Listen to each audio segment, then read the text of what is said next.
Hello tout le monde, on se retrouve cette semaine, Benoît et moi, pour une nouvelle aventure avec Nicolas Rica. Hello. Hello, alors qu'est-ce que tu fais Nicolas? Donc moi ça fait 2 ans que je fais des vidéos sur YouTube, c'est des vidéos sur le marketing digital et justement j'accompagne des entrepreneurs, je les aide à développer leur propre audience, que ce soit sur Instagram ou YouTube. J'entends que beaucoup de gens de 30 ans utilisent Instagram. Pourquoi je devrais faire de même? C'est quoi ton point de vue là-dessus? Alors tout dépend en fait de l'audience que tu cibles. Donc moi Instagram au début c'était plus pour partager mes photos de vacances et les gens de ma communauté de YouTube sont venus sur Instagram pour me poser des questions tout simplement parce que YouTube c'est pas fait trop pour le côté communication, donc ils sont venus sur Instagram.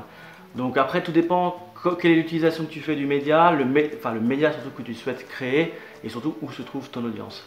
Et à partir de ça, c'est là que tu vas utiliser plutôt un LinkedIn, plutôt qu'un Facebook, plutôt qu'un Instagram.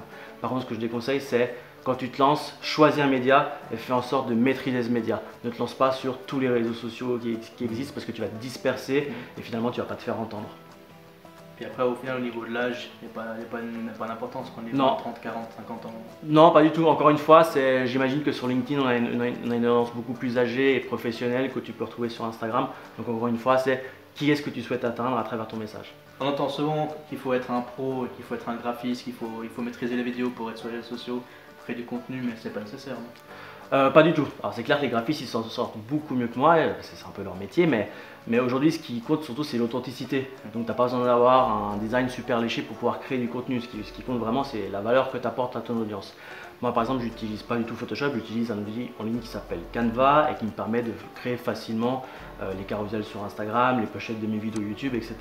Ce qui est vraiment important c'est d'avoir quelque chose qui est efficace pour les compétences que tu as. Parce que si tu commences à te mettre trop de barrières techniques, si par exemple tu te lances dans Photoshop mais que tu ne connais pas Photoshop, tu vas être découragé assez rapidement à créer du contenu régulièrement. Et pour la vidéo, la même chose, j'imagine qu'il n'y a pas besoin d'être un Adobe Premiere pour créer du contenu. En fait, typique, voilà, quand je me suis lancé, c'était soit iMovie, soit Final Cut, soit Adobe Premiere. Adobe Premiere beaucoup trop compliqué pour moi. iMovie un peu trop simpliste, je me suis lancé sur Final Cut et je suis vraiment content parce qu'encore une fois, j'ai aucune connaissance et d'ailleurs quand tu te lances sur YouTube, tu dois apprendre tout un tas de choses. Finalement, quand tu te lances dans la création de contenu, tu as tellement de choses à apprendre qu'encore une fois, les barrières techniques, il faut les enlever. Donc, Final Cut pour moi était vraiment le bon compromis qui m'a permis de créer de la vidéo facilement, d'acheter des plugins quand je voulais rajouter 2-3 effets sympas, mais je ne suis pas devenu vidéaste pour autant. Mais j'arrive à créer le contenu que j'ai envie de créer, c'est ça qui est important. Ouais. Donc il faut y aller, il faut créer, puis on s'améliore avec le temps. Ouais, la pratique, comme tout hein, c'est en forgeant qu'on devient forgeron, c'est vraiment la pratique qui fait qu'on s'améliore au fil du temps. Donc, plus vous faites des vidéos, plus vous serez bon en vidéo, plus vous faites des publications sur Instagram, plus ça sera naturel pour vous. Il n'y a pas de miracle, il faut vraiment se lancer. Qu'est-ce que tu penses de mélanger vie privée et vie professionnelle sur les réseaux sociaux dans le cadre de tes activités? Alors je vais parler pour ma part, parce que je ne suis pas derrière une société, ce que je mets en avant c'est mon image de marque personnelle. Et du coup, apporter une touche privée dans mon contenu professionnel, c'est bénéfique pour moi parce que les gens s'identifient plus facilement à moi. Quand ils regardent que j'ai des préférences pour tel film ou des petites anecdotes qui fait que la personne qui va regarder ma vidéo, derrière, elle va se dire « Ah ok, moi aussi j'aime ce film, moi aussi j'ai fait ça, moi aussi j'habite à tel endroit ». Et ça humanise le contenu et ce côté humain, on a toujours dit, c'est extrêmement important. Finalement, tout dépend de où est-ce que toi tu vas vouloir mettre ta limite. Moi, j'ai pas envie de mettre trop en avant non plus mon côté trop privé. Le privé va rester privé sur ma page Instagram par exemple, mais je sais qu'il y a d'autres créateurs de contenu qui eux vont très loin. Donc après, c'est propre à chacun. Mais un petit peu de privé, quelques anecdotes qui sont vraiment très personnelles à ta personnalité, ça personnalise ton contenu et ça le différencie de tous les autres créateurs de contenu qui vont créer le même contenu que toi dans le même domaine. Moi je parle de marketing, tout le monde parle de marketing, il y en a plein qui parlent de marketing, mais c'est ma façon à moi de le rendre unique qui fait que je vais impacter davantage mon audience. Et comme ça tu restes authentique.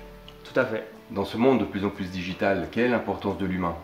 Alors justement, dans mon cas où je vends des services en ligne, tout le monde vend des services en ligne, tout le monde fait du coaching en ligne, tout le monde vend des formations en ligne. Donc mon offre n'a rien de particulier, n'a rien d'unique. Ce qui va la rendre unique, c'est ma personnalité, c'est justement le fait que je vais humaniser mon contenu. Comment je l'humanise? En étant tout simplement authentique auprès de mon audience. Par exemple, il y a 10 ans en arrière, c'était celui qui avait le plus gros budget com qui avait le plus de clients parce que justement, vu que c'était cher de pouvoir mettre des affiches un peu partout en ville, et si tu pouvais mettre une affiche en ville, tu gagnais automatiquement de la confiance parce que c'était un signe de succès, vu que ça coûtait cher.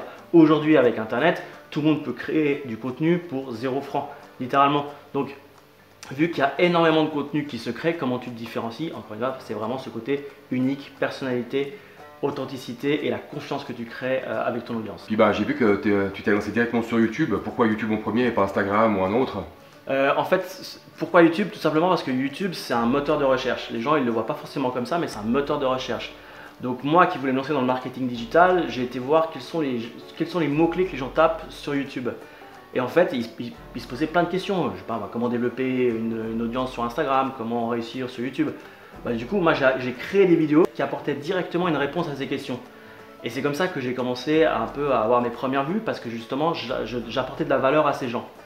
C'est pour ça que YouTube, parce que YouTube est un moteur de recherche et que quand je crée une vidéo sur YouTube, elle fait des vues pendant des années, alors que si je fais une vidéo sur Facebook, sur Instagram ou autre, au bout de 5 minutes, elle est perdue vraiment dans tout l'ensemble des vidéos qui existent à travers la plateforme. Ouais, c'est clair, je comprends bien. Je crois que tu as encore une question, Benoît. Ouais, justement, sur YouTube, on sait que ça prend du temps pour que ça démarre. Est-ce qu'à un moment donné, tu t'es dit, écoute, ça fait trop de temps que j'attends, là j'en ai ras-le-bol, j'arrête. Est-ce qu'il y a eu un découragement à un moment donné?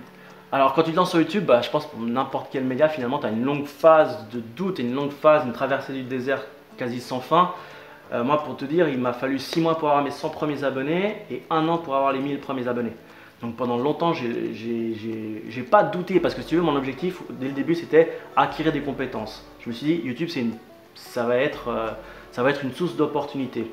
Donc j'ai jamais été vraiment découragé parce que quand tu lances sur YouTube, il faut apprendre à faire du montage vidéo, il faut apprendre à être à l'aise devant la caméra, chose que j'étais pas du tout. Il y a plein de choses que tu dois apprendre, donc je me suis dit que peu importe, même si au bout de 4 ans j'ai pas beaucoup d'abonnés, finalement je vais apprendre tellement de choses que je vais pouvoir réutiliser ces choses dans un autre domaine.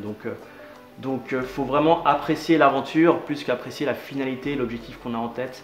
Après c'est clair, c'est toujours bien d'avoir un objectif en tête parce que ça nous permet justement, pendant ces phases de doute, de se dire ok, mais chaque fois que je fais une vidéo, je me rapproche de mon objectif, donc ça me drive, ça me donne envie de continuer à créer du contenu. Mais il faut se lancer, faut être téméraire, c'est vraiment ceux qui sont les plus persévérants sur YouTube qui réussissent. Cette vidéo arrive bientôt à son terme, on est content d'avoir fait cette petite interview. Benoît, Je vous invite à découvrir le contenu de Nicolas Rica, vous trouverez le lien dans le descriptif ci-dessous. on se retrouve la semaine prochaine, à tout bientôt. Ciao. Ouais, de nouveau, il essaie de nous tromper. Ouais, oui, bon.